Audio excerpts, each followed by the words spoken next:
Hey everyone, welcome back. We're diving deep into something kind of different this time, Yeah, a little bit different. but super fascinating too. Oh, yeah. Purposeful storytelling. And we've got a great guide for this one, Peter Guber's book, Tell to Win. Hmm. And it's not just like, bedtime stories or anything. It's about how to craft and deliver stories that actually get things done. Yeah, he really emphasizes that Yeah. it's not just about entertainment. Right. It's a tool. Yeah. You can use it for persuasion, to build connections, and even like spark action. It's like that secret weapon we all have but don't know how to use. He calls it the art of the tell. I love that. And it really can be a game changer no matter what you do for a living or just in your personal life. For real. And the best part is, Guber doesn't just talk theory. He brings it to life with all these amazing real-world stories. Like, did Mhm. you know Bill Clinton used the film High Noon to rally support during his campaign? I did not know that. It's crazy, right? And there's another one. A single biblical verse helped secure funding for the film Soul Surfer. It really shows you the power of a well-told story. The power of the tell. Exactly. So where do we even begin with all of this? Well, Guber really stresses that preparation is key. He compares a good storyteller to a marksman taking aim. Making sure you hit the target. Right. You have to understand your goal, your audience, and even the right setting for your story before you even start. Like laying the groundwork. Yeah. And that includes knowing your audience really well. Makes sense. But how well is well enough? I mean, Oh, he's got a great example of that. You know Richard Gere. of course. So Guber almost lost Gere's support for the film 7 years in Tibet just because he didn't initially address Gere's strong feelings against anything associated with Hitler. Oh, wow. Yeah, that makes sense, though. It's all about understanding your audience's values and beliefs. What matters to them, Okay. what they might resist. Right. It's about tailoring your story to resonate with them specifically. But I guess on the flip side, understanding their interests can be a huge advantage for sure. Like that story about J.B. Gamble convincing Guber to invest in Geek Chic Daily. Oh, yeah, I love that one. He totally played to Guber's passion for those youth-centric products, even tied it back to the film Big. Exactly. He made that connection to something Guber was already passionate about, Showed him how the venture could tap into a whole new generation. just like the film did. Smart. So finding the right story is crucial. But Guber emphasizes that they're often hiding in plain sight, Oh, I like that. like right under our noses, Yeah. even in those everyday experiences. He's got this hilarious anecdote about a heated moment with Frank Sinatra. Actually helped him secure the rights to Sinatra's life story for a film. No way. Yeah. It's amazing how even a clash like that could turn into something so positive. It's all about perspective. Right. Finding that hidden gem within an experience, that potential story, even in those negative experiences. I love that. He calls these witnessed experiences. Witnessed experiences. Like comedian George Lopez, you know him. Yeah, of course. So he found his most powerful material by observing his own community. Ah, interesting. It's like finding that universal truth in those everyday moments. Yeah, the stuff we all go through. Exactly. Yeah. And it resonated with a wider audience because it felt real, Authentic. authentic. Hmm. And another example Guber talks about is Arnie Glimcher. The art dealer. Yeah. He finds these compelling stories by observing artists at work. Really? Yeah, like watching them create. He sees it as a window into their passion and then weaves those insights into narratives he shares with potential buyers. So he's adding that depth and meaning to the artwork itself through the stories. Exactly. It makes it more relatable. Wow, I never thought about it like that. So we've got some potential stories now. What's next? Well, Guber then highlights something he calls emotional transportation. Emotional transportation. What is that? It's not just telling a story that's kind of interesting. Right. It's about moving your audience on an emotional level, Yeah. connecting them to your purpose. So it's got to resonate with them emotionally. Yeah, think about it. When you're really captivated by a story, you feel something right. Oh, totally. Joy, sadness, anger, even a sense of wonder. Those emotions are what make it stick with you. I see what you mean. He uses this great example of Paul Giddings, a classic car restorer. Okay. He doesn't just restore the cars. Hmm. He infuses them with these captivating stories. Hmm. He's weaving in history, emotion, even like personality. Wow. So he's giving them a story. And that's what makes them so valuable. So it's more than just a car at that point. Exactly. It's got a whole life behind it. Right. Another great example is Mark Shapiro's work, Revitalizing Six Flags. Instead of just focusing on rides, he wanted to create a whole experience. Make it more immersive. Yeah, totally. So what did he do? He used storytelling. Of course he did. He wanted to tap into nostalgia, evoke wonder, create a world that went beyond the rides themselves. So the stories enhance the whole experience. Exactly. He even trained the employees to tell stories around the rides. Wow, that's amazing. Right. So it's like he transformed the whole park into a living story. He did. But even with a great story, you need to deliver it right. Right, of course. That's important too. Guber calls it delivering with impact. And he stresses authenticity, energy, vulnerability, even being willing to adapt. That's a lot. It is. But it's about being yourself, letting your passion shine through. Like when Guber pitched Gorillas in the Mist to Terry Summel, Oh, yeah. he was so passionate and urgent. He even got a little theatrical. He did. And he got the funding. Exactly. You have to believe in what you're saying and let that carry the story. I love that Guber also talks about getting into state, which sounds kind of mysterious. It does, doesn't it? Yeah. But it's really about achieving a focused mindset, channeling that positive energy before you even start. So like mentally prepping yourself? Yeah, being present in the moment and letting your emotions enhance the delivery. Okay, that makes sense. Kind of like Steve Tish's speech after the New York Giants won the Super Bowl. Oh, yeah, great example. He was vulnerable and authentic, and it created such a powerful connection. People could feel it. Exactly. It wasn't just words. It was the emotion behind them. It's like that saying, people won't remember what you said, but they'll remember how you made them feel. Right. And a great delivery isn't just about sticking to the script. Right. It's being willing to adapt and improvise, too. Oh, like that story about his pitch to Fidel Castro with Bo Derek and the megalodon tooth. Oh, man, that's a classic Guber story. Right. He had to completely change his pitch on the spot. He did. It shows how important it is to be present and be flexible enough to adapt your approach. Read the room, so to speak. Yeah, exactly. Sometimes the best stories come from those unexpected moments. For sure. But then what about making a story last?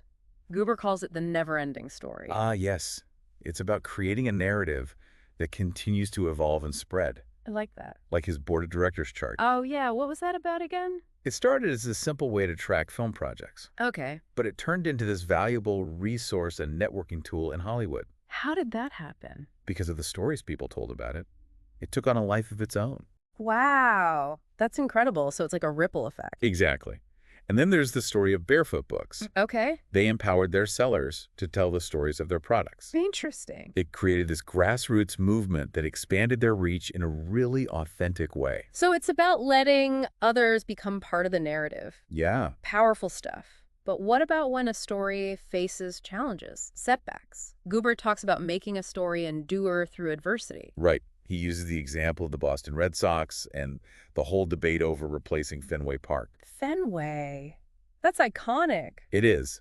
But it was getting old. They had to decide whether to replace it or not. What happened? They realized how deeply connected the fans were to the stadium, to its history. Oh, wow. Yeah, that makes sense. So they chose to renovate it, preserve its essence. So they adapted the story instead of getting rid of it?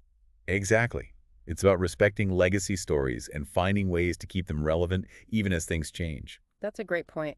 But I guess not every story is meant to last forever either. You're right. Guber acknowledges that too. He does. Yeah, he uses the example of a Guinness ad campaign that was hugely successful after 9/11. Oh, wow. Yeah, I remember that one. But they intentionally retired it after a while Why? because it had served its purpose. It had run its course. So it's about knowing when to let go. Exactly. Sometimes the most impactful stories are those with a clear ending. A beginning, middle, and end. Yep. But even when a story ends, its impact can live on, inspiring new stories and shaping how we see the world. That's a beautiful thought. It's like a cycle. It is. Before we move on, Guber shares this really cool story about a tribal community in Papua New Guinea. Oh yeah, the storyboards. Yes. Tell me more about that. So they use these physical boards to preserve their cultural narratives. Physical boards, like tangible things. Yeah, it's like a physical representation of their history and traditions passed down through generations. That's incredible. It really makes you think about all the different ways we tell stories. It does. And it makes you realize that storytelling has been essential to humans forever. Long before we had books or movies. Way before. It's fascinating. It really makes you think about what stories we're carrying within ourselves, just waiting to be shared. It does, doesn't it? It's powerful stuff. It is. It's like they're holding their history in their hands. Yeah, and they didn't just like display them. The elders would interact with these boards while they told stories. So they'd use them as they're talking? Yeah, like visual aids to bring the stories to life. Oh, that's so cool. So it's not just the story itself, but how you tell it. Yeah, exactly. The energy, the intention, that all feeds into what Guber calls the art of the tell. It all comes back to the way you connect with your audience. Right. And using different techniques to make it memorable. Like humor, emotion, visual aids. Heck, even a giant megalodon tooth like in that Castro story. Exactly. Sometimes those unexpected elements make the biggest impact. They do. And it reminds us that there's no one right way to tell a story. It's got to be tailored to your audience and the situation. Yeah, Guber talks about how Bill Clinton used the film High Noon to kind of illustrate his own political situation. Oh yeah, during his campaign. Right. He used this existing narrative, something people already knew and connected with. To make his point without having to spell it all out. Yeah, the symbolism of High Noon, that lone hero facing a challenge, it resonated with people. It tapped into something they already understood. Exactly. Sometimes those familiar stories can be super effective. And Guber also reminds us we've all got stories within our own experiences. Oh, yeah, for sure. He uses that example of the tense moment with Sinatra. Right, which could have been a negative experience. Yeah, but he turned it into an opportunity. He used it to secure the rights to Sinatra's life story. He did. So even those tough moments can be reframed. Find the hidden story within them. Yeah, it's all about perspective. Ask yourself, what did you learn from that experience? What message does it convey? Sometimes those challenges lead to the most powerful stories. They do. And Guber also talks about witnessed experiences. Like George Lopez, he found his best material by observing his community. So it's not just our own experiences, but those around us. Exactly. Those authentic stories resonate because they feel real. And Guber uses another example, right? Arn Glimcher, the art dealer. Yeah, he finds his stories by observing artists at work. So he watches them create. Yeah, he sees it as a way to understand their passion and their process. Mm-hmm. Then he uses those insights when he talks to potential buyers. So he's bringing the art to life through stories. Yeah, he's making it more relatable and desirable. I love that. Okay, so we've got the story. How do we make sure it really lands with our audience? That's where emotional transportation comes in. Right, that intense It concept. might sound like something out of Star Trek, Right. but it's really about moving your audience, making them feel something. Joy, sadness, inspiration, whatever fits the story. Exactly. Think about the stories that stay with you, the ones you remember. They probably made you feel something. Oh, for sure. That's what makes them memorable. Right. Guber talks about Paul Giddings, the car restorer. Oh yeah, he was adding stories to the cars. He was. He'd weave in history, emotion, personality. It's what made those restorations so valuable. Because it was more than just a car at that point. Exactly. It had a story. It had a soul. Another great example is Mark Shapiro's work at Six Flags. Oh yeah. He transformed the whole park experience. Using storytelling. He did. He wanted to create a world of wonder and excitement. So he tapped into nostalgia. It evoked a sense of childlike wonder. He even had employees tell stories that enhanced the whole experience. That's amazing. He created a living storybook. He did. But you can't forget about delivery. Right. Even the best story can fall flat if it's not delivered well. Exactly. Guber talks about delivering with impact. Authenticity, energy, vulnerability. Being willing to adapt. It's a lot to keep in mind. It is. But the key is being genuine, letting your passion shine through. Like Guber's pitch for Gorillas in the Mist. Oh yeah, that was a good one. He was so passionate, so convincing. He believed in that story and it showed. The funding. He did. And he also talks about getting into state. Right, getting in the zone. Yeah, achieving a focused mindset, channeling positive energy. So it's like mental and emotional preparation. Exactly. Think of Steve Tish's speech after the Giants won the Super Bowl. Oh, yeah, that was powerful. He was vulnerable. He was authentic. People could feel his emotion. It wasn't just words, it was how he said them. Right. A great delivery isn't just about the script, though.